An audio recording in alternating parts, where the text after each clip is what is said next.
માત્ર ભારતમાં નહીં મહાવિદયમાં પણ જેનો મહિમા ગાજે. રાજ રાજેશ્વર રાધેશ્વર દાદા સુરત દેશમાં બિરાજે. 500મી ધજાનો મહિમા વિશ્વભરમાં ગાજે. એવા મારા દાદાને અક્ષતનું નજરાણું અમે ધરશું આજે. શાસન સમ્રાટ નેમિસુરી શ્વેતાંબર મૂર્તિપૂજક તપાકચ જૈન સંઘના આંગણે આ આદિનાથ દાદાની 500મી ધજાનું તમે આગોતરું ભેટનું દેવા જાઓ છો, તો આ અખંડ અક્ષત ભેટનું કઈ રીતે કરશો એ મને આપ જણાવશો. પ્રણામ. આજે અમારા આનંદનો કોઈ પાર નથી. શત્રુંજય તીર્થાધિપતિ આદેશ્વર દાદાની 500મી ધજા 12 મે 2031માં આવી રહી છે. તો એ નિમિત્તને લઈને અમે અખંડ અક્ષતનું ભેટનું નાનકડું એવું નજરાણું અમે દાદાને ધરાવવા જઈ રહ્યા છે. હે દાદા, તારા દ્વારાથી તે અનંતના જીવોને અક્ષય સ્થિતિની પ્રાપ્તિ કરાવી છે. તો અમારા આ નાનકડી એવી ભેટ અખંડ અક્ષત છે, એને તમે સ્વીકારી લો અને અમને પણ એ જ જગ્યા પર તમારી બાજુમાં અક્ષય સ્થિતિની પ્રાપ્તિ કરાવો. અમારું ભેટનું લઈ લો દાદા અને અમને ભેટ આપી દો દાદા. તમારા ચરણોમાં એ જ અમારી અભિલાષા છે. મુલુંડ તાંબેનગર જીન અભિષેક ગ્રુપની અનુમોદના કરું છું કે બહુ સરસ તમે કાર્ય કરી રહ્યા છો. ખૂબ ખૂબ આભાર. આ આગોતરું ભેટનો વિચાર શા માટે કર્યો? ધજાને તો હજી ઘણો ટાઈમ છે. હા, તમારી વાત સાચી છે, પણ અમે આ આગોતરું ભેટનું એટલા માટે કે પરમાત્માને હજી અમે અલગ અલગ સંકલ્પ કરીએ છીએ કે બસ એ સંકલ્પો અમારા દાદાની ધજા જ્યારે આવશે 500મી, ત્યાં સુધીમાં અમારા સંકલ્પો બધા દાદા પૂરા કરશે. એના માટે અમે અત્યારથી આટલી પૂર્વ તૈયારી કરી છે અને દાદા એ અલગ અલગ સંકલ્પો અમારા નિર્વિઘ્ને પૂરા કરશે એની અમને જરૂર ખાતરી છે. આ અમારું અનુષ્ઠાન કરવામાં અમારો ઉપકારી શ્રી સંઘ અને ઉપકારી શ્રી સંઘના ટ્રસ્ટીગણો અને અમારા આ શ્રાવક શ્રાવિકાઓ, બાળકો, જે લોકોએ અમને આ અક્ષતના જાપ માટે જે અક્ષતોના જાપ કર્યા છે એનો એ અમારો ઉપકારી સંઘની અમે ખૂબ ખૂબ અનુમોદના કરીએ છીએ અને અમારા હવે સંકલ્પો અલગ અલગ છે એ તમે જણાવીએ છીએ. મને લાગે છે કે તમે જ્યારે રોજ દેરાસરમાં પૂજા કરવા જતા હશો ત્યારે આદિનાથ ભગવાન સિમંદર સ્વામીને આ જ વિચાર તમારા રજૂ કરતા હશો. હા, બસ. કે અમારું આ કાર્ય જલ્દી સફળ થાય. તો અમારા આ સંકલ્પો તમને અમે અલગ અલગ જણાવીએ છીએ. પરમાણુ શિવ બની જાઓ, આખા વિશ્વનું મંગલ થાઓ. સર્વે જીવો મોક્ષે જાઓ, અર્હમ મૈયા અમર તપો. સાધુ સાધી ભગવંતની રક્ષા કાજે.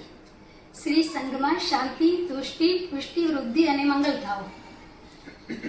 શાસનની એકતા માટે આ અનુષ્ઠાનથી અને ઉત્કૃષ્ટ ભક્તિથી હે આદેશ્વર દાદા, હરેક શાસન પ્રેમીને અજન્મા પદ પ્રાપ્ત થાવ એવી જ અમારી પ્રાર્થના. શત્રુંજય ગિરિરાજ પર આ અનુષ્ઠાન સાથે બીજી આપ શું ભક્તિ કરી રહ્યા છો? આવી રહી છે આપણા દાદાની 500મી ધજા. એ નિમિત્તે કરશું આપણે 99 પ્રકારની પૂજા.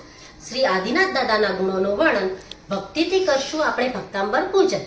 કરવી છે આપણા કર્મોની હોળી, ભરી દો દાદા હવે આધ્યાત્મની જોડી. પૂર્વ આવ્યા છે અમે અખંડ અક્ષતની રંગોલી દાદા, અખંડ અક્ષતની દાદાની અમે ભક્તિ કરવા જઈ રહ્યા છીએ અને આ ઉત્કૃષ્ટ ભક્તિ અમે શા માટે કરવા જઈ રહ્યા છીએ?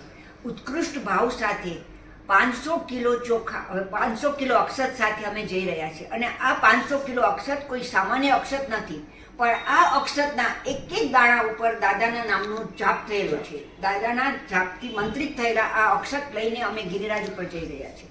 ત્યાં જઈને અમે એક એક કિલો અક્ષતથી ઘઉંલીઓ તથા સાથિયાઓ આલેખશું તથા દાદાને અષ્ટપ્રકારી પૂજાથી શણગાર કરીશું.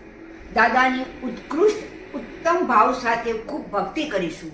ઉત્તમ દ્રવ્યથી દાદાની પૂજા કરીશું, જેવા કે ડ્રાય ફ્રૂટ, મરી, મસાલા વગેરે વગેરે ઉત્તમ ફળ વગેરેથી ભક્તિ કરીશું. અને દાદાને જે અમે અક્ષતથી સાથિયા આલેખશું એની ઉપર અમે ઉત્તમ પ્રકારના વિવિધ જાતના નૈવેદ્ય તથા ફળ અર્પણ કરીશું અને આ નૈવેદ્ય પણ અમારા બનાવેલા છે અને આ રીતે અમે ઉત્કૃષ્ટ ભાવ સાથે દાદાની ખૂબ ખૂબ ભક્તિ કરીશું અને આ અક્ષતમાં જે લોકોએ મંત્રિત કરવા માટે જેને જાપ કર્યા છે એ દરેકે દરેક ખાલી ફક્ત આ તાંબેનગરના સંઘના અક્ષત નથી, પરંતુ સમસ્ત જૈન સંઘના આ અક્ષત છે અને એની ઉપર સમસ્ત જૈન સંઘના જાપ થયેલા છે.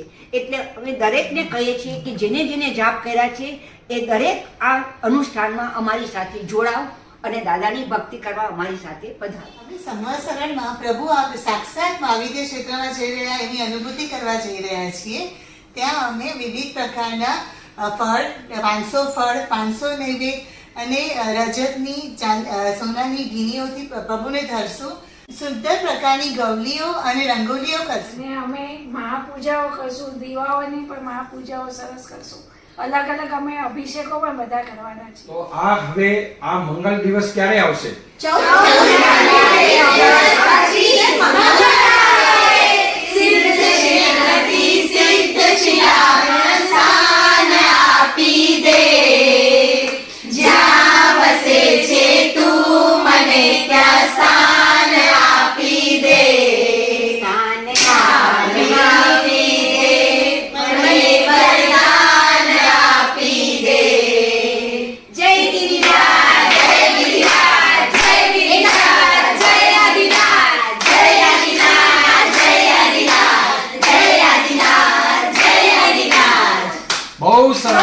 好。